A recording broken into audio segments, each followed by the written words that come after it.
بسم اللہ الرحمن الرحیم الحمدللہ والصلاة والسلام علی رسول اللہ اما بعد۔ رمضان المبارک کا یہ مہینہ آخری اشرا جاری ساری ہے۔ ہمیں اس اشرے میں یا جو طاق راتیں رہتی ہیں 25 ہے، 27 ہے، 29 ہے، اس کسی ایک رات میں آپ نے یہ عمل ضرور کرنا ہے جو آپ کو مشکل کے وقت نجات دے سکتا ہے، جو آپ کو پریشانی میں نجات دے سکتا ہے، جس کو آپ وسیلہ رکھ سکتے ہیں، جس کو آپ وسیلہ بنا سکتے ہیں۔ کوئی ایک عمل ایسا کریں جو صرف آپ کے اور آپ کے رب کے درمیان ہو، کوئی دنیا کی ذات آپ کو نہ دیکھ رہی ہو، کسی کا اس عمل کے ساتھ کوئی تعلق نہ ہو، وہ صرف اور صرف خالصتاً اللہ کے لیے، اس کی رضا کے لیے، اس کی خوشنودی کو حاصل کرنے کے لیے، اور اس عمل کا کسی کو پتہ بھی نہ ہو۔ نبی کائنات صلی اللہ علیہ وسلم نے وہ واقعہ، غار والوں کا واقعہ، جو 3 آدمی سفر پر جا رہے تھے، بارش نے لیا، طوفان آئی اور ایک جو ہے وہ غار میں چھپ گئے۔ ہوا کے آندھی کی تیزی کی وجہ سے ایک چٹان جو ہے اس غار کے دروازے کے سامنے آ گئی اور وہ اب مشکل میں ہیں، اندر پریشان ہیں کہ کیسے اس سے نجات حاصل کی جائے، کیسے اس کو ہٹایا جائے۔ کوشش کرتے ہیں لیکن وہ اتنی باری ہے۔ اب وہ کیا کہتے ہیں کہ یہ ایسے ہٹنے والی نہیں ہے، اللہ سے دعا کرتے ہیں وہی ہمیں اس مشکل سے نجات دے سکتا ہے۔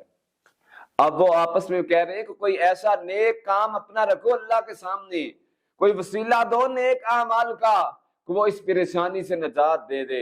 حدیث میں آتا ہے نبی کائنات صلی اللہ علیہ وسلم نے فرمایا، اصحاب نے تینوں نے اپنا اپنا جو ہے وہ وسیلہ رکھا۔ پہلا اپنا نیک عمل پیش کرتا ہے، اللہ میں بکریاں چرایا کرتا تھا، دودھ شام کو دوتا تو اس وقت تک اپنے بچوں کو نہ دیتا جب تک میں اپنے والدین کو نہ پلا دیتا، سب سے پہلے میں اپنے والدین کو دیتا۔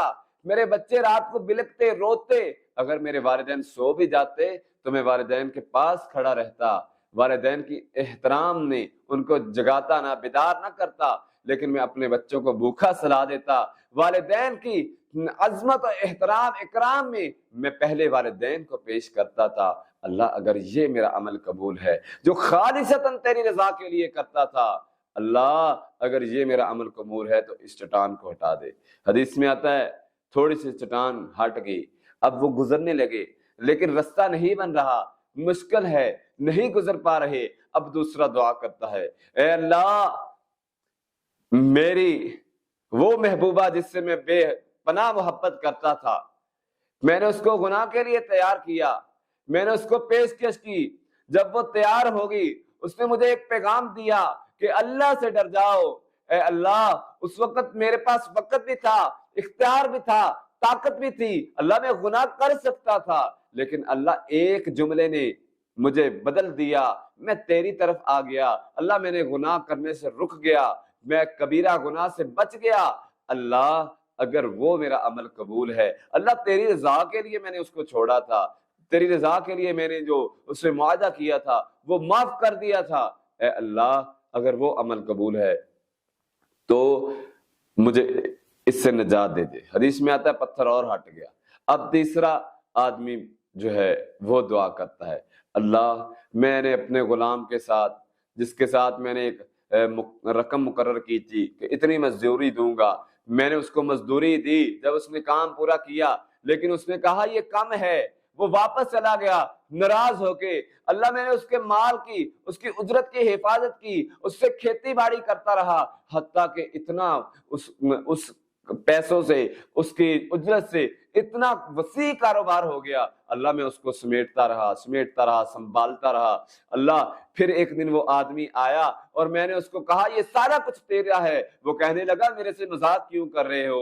میں نے بتایا کہ تیری اجرت کو میں نے سنبھالا، پھر اس کے ساتھ میں نے کاروبار کیا، پھر اس کے ساتھ میں نے فصلیں اگائی، اور سارے یہ جو باغات ہیں، یہ جتنا مال ہے، اس اجرت سے بنا ہے، لہذا یہ سارا کا سارا مال تیرا ہے اللہ، وہ میں نے خالصتاً عمل تیری رضا کے لیے کیا تھا، اللہ اگر وہ عمل قبول ہے تو مجھے معاف کر دے اور ہمیں اس پریشانی سے نجات دے دے۔ حدیث میں آتا ہے انہوں نے اپنے اعمال پیش کیے، اللہ نے ان کو نجات دے دی۔ تو ان طاق راتوں میں، یہ آخری عشرے میں ایک کام ضرور کریں جو صرف اللہ اور آپ کے درمیان ہو، کسی کو اس کی خبر نہ ہو، جو مشکل میں آپ کے کام آ سکے، جو پریشانی کے وقت آپ کے کام آ سکے۔ تو ہمیں چاہیے ہم نے ان راتوں میں، ان جو ایام رہتے ہیں ان میں کوئی ایک ایسا عمل ضرور کرنا ہے جو ہم وسیلے کے طور پر پیش کریں، جو اللہ کی رضا کے لیے ہو۔ اقول قولی ھذا استغفر اللہ من کل ذنب۔